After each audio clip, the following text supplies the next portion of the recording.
Linggo ang Ebanghelyo ayon kay San Mateo chapter 28 verses 16 to 20. Matatagpuan ang huling bahagi ng Ebanghelyo ni Mateo na kilala bilang Great Commission. Sa teksto na ito, ipinahayag ni Jesus ang kanyang kapangyarihan at autoridad sa langit at sa lupa. Narito ang ilan sa mga aral at puntos na matatagpuan sa mga talatang ito.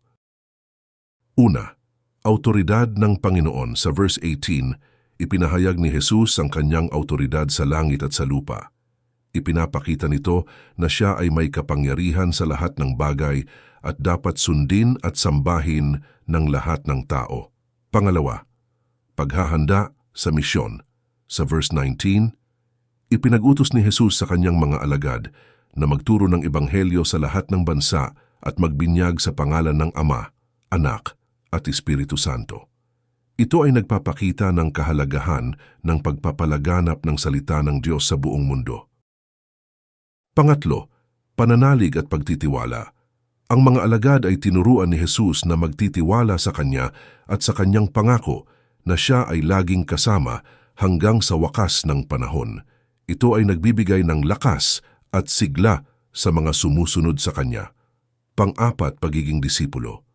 Sa verse 20, ipinakita ni Jesus ang kahalagahan ng pagtuturo at pag-aaral sa mga bagong alagad.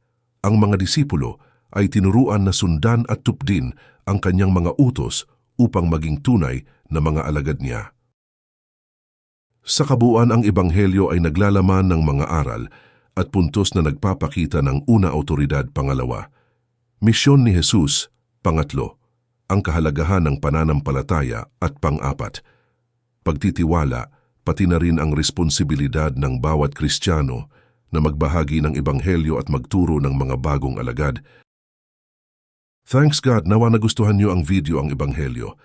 I follow niyo po si Brother Chris sa kanyang YouTube at Bro Chris channel at kanyang Reels. Follow, like, comment, and share.